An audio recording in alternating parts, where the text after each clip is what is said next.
ଜୟ ଶ୍ରୀ ଜଗନ୍ନାଥ। ପ୍ରଭୁଙ୍କ କୃପାରୁ ସମସ୍ତଙ୍କର ମଙ୍ଗଳ କାମନା କରୁଛି। ସର୍ବପ୍ରଥମେ ମୋ ୟୁଟ୍ୟୁବ୍ ଚ୍ୟାନେଲ୍ ତରଫରୁ ଶୁଭେଚ୍ଛା ଓ ସ୍ୱାଗତ।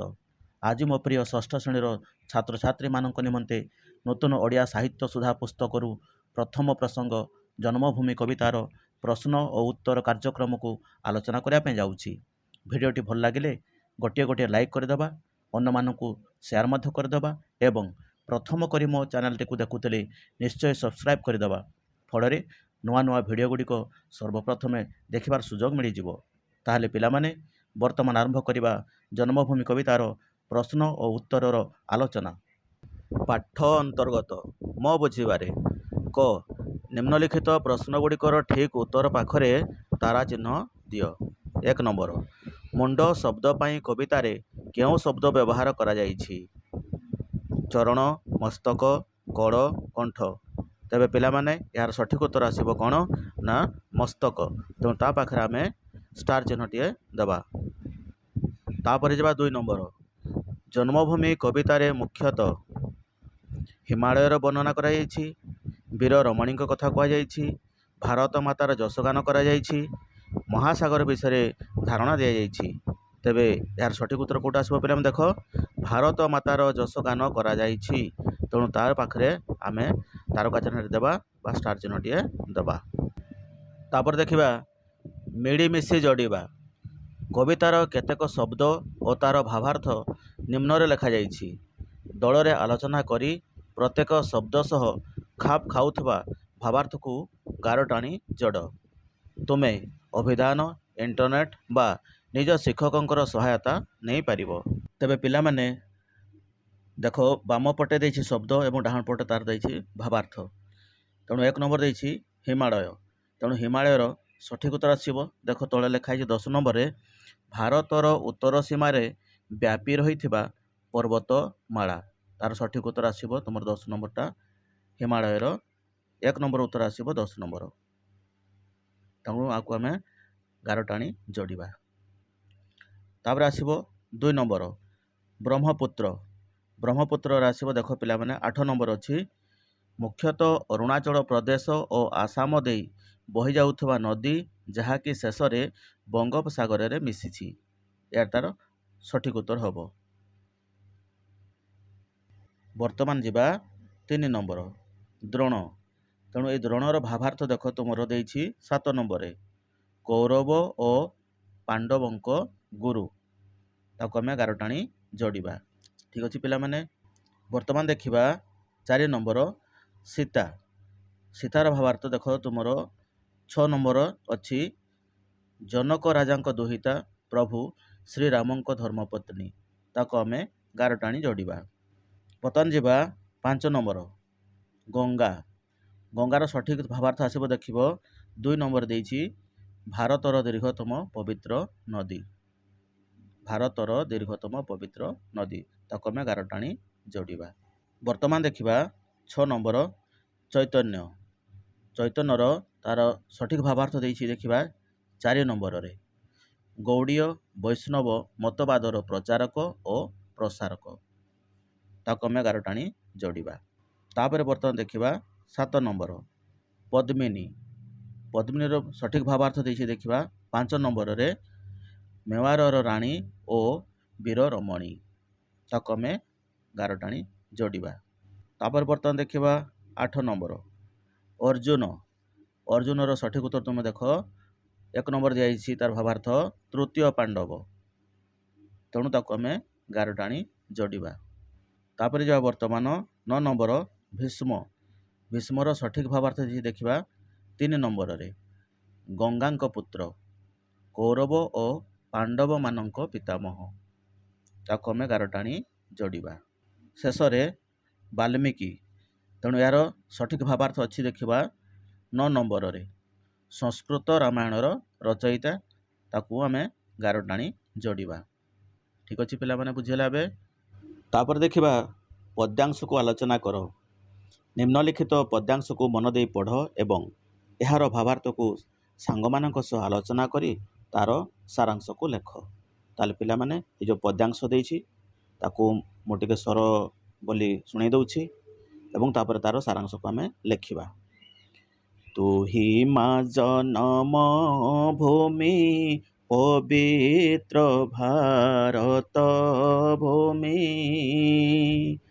ତୋହରି ସନ୍ତାନ ଆମ୍ଭେ ଅଟୁ ସରବେ, ତୋର ଶ୍ରୀଚରଣ ସେବା ପାଇଁ ମନ ପ୍ରାଣ ଦେବା, ଗାଇବା ତୋହର ନାମ ଆନନ୍ଦ ରବେ, ତୋ ଆନନ୍ଦେ ହୋଇବା ସୁଖୀ, କାନ୍ଦିବା ଦୁଃଖରେ ତୋର ହୋଇଣ ଦୁଃଖୀ। ତାହେଲେ ପିଲାମାନେ ଚାଲ ବର୍ତ୍ତମାନ ତାର ସାରାଂଶକୁ ଦେଖିବା।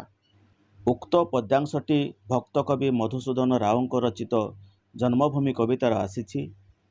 ଏଠାରେ କବି ଆମର ପବିତ୍ର ଜନ୍ମମାଟି ଭାରତବର୍ଷକୁ ମାତା ରୂପେ ବର୍ଣ୍ଣନା କରିଛନ୍ତି। ଆମେ ସମସ୍ତ ଭାରତବାସୀ ହେଉଛୁ ଏହି ମହାନ ଭାରତ ମାତାର ସନ୍ତାନ।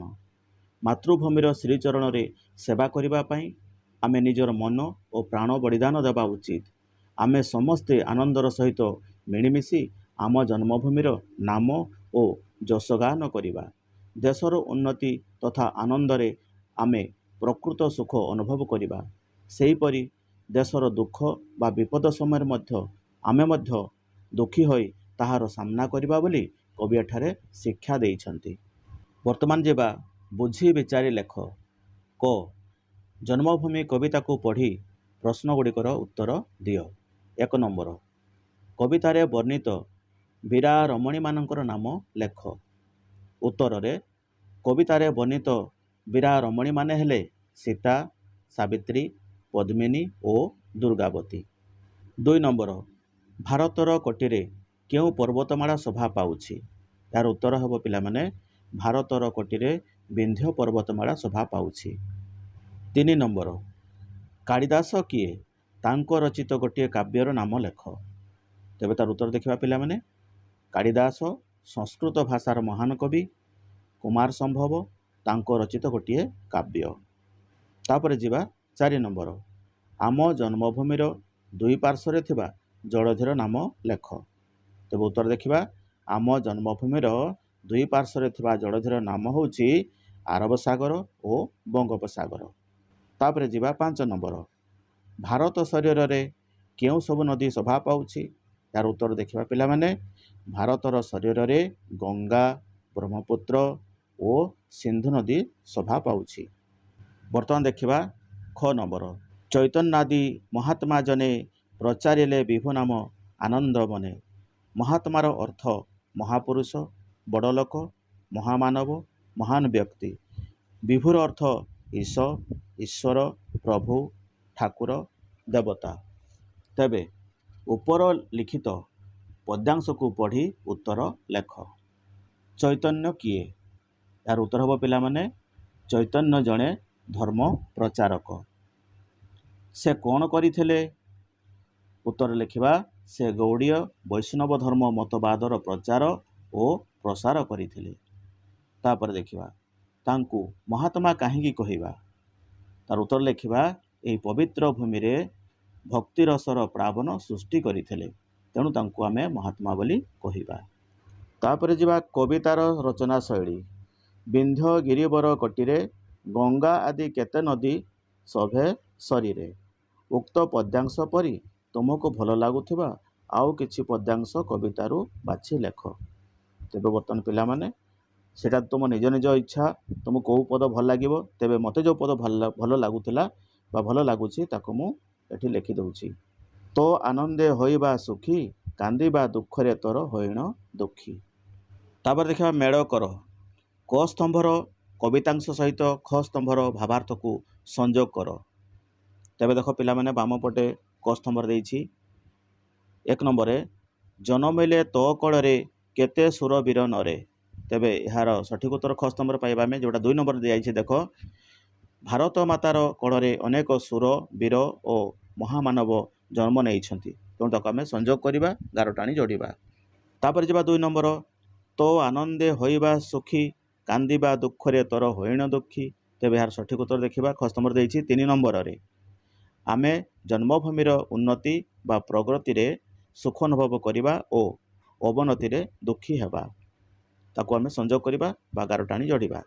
ତାପରେ ଦେଖିବା 3 ନମ୍ବର ସମସ୍ତେ ତୋର ଦୁହିତା ପଦ୍ମିନୀ ସାବିତ୍ରୀ ସୀତା। ତେବେ ଖ ସ୍ତମ୍ଭରେ ତାର ଦେଇଛି ଭାବାର୍ଥ ଦେଖିବା।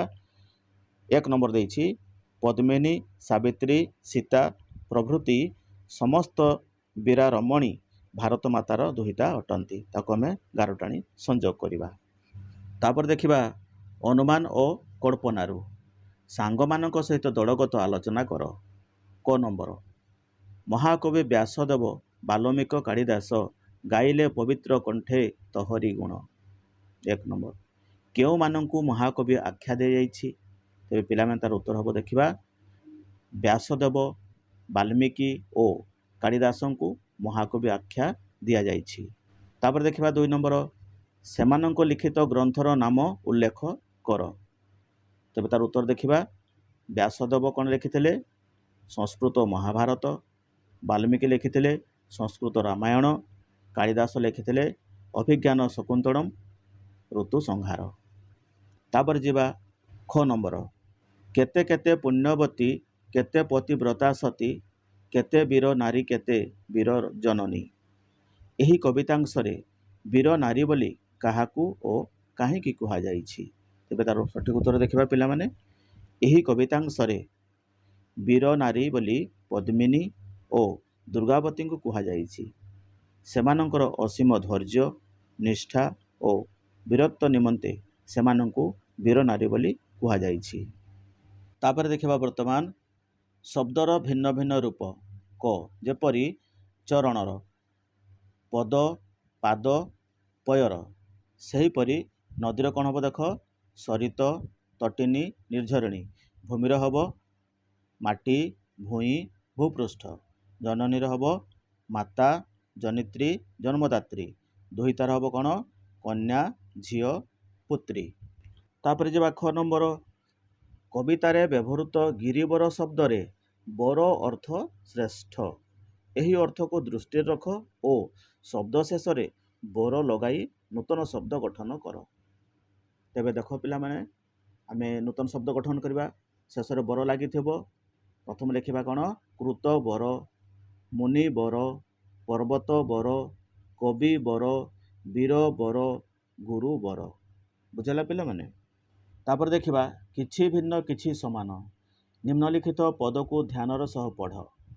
ଗାଇଲେ ପବିତ୍ର କଣ୍ଠେ ତୋହରି ଗୁଣ ଯେତେ ଯହିଁ ମିଳି ମାନବ ଗଣ।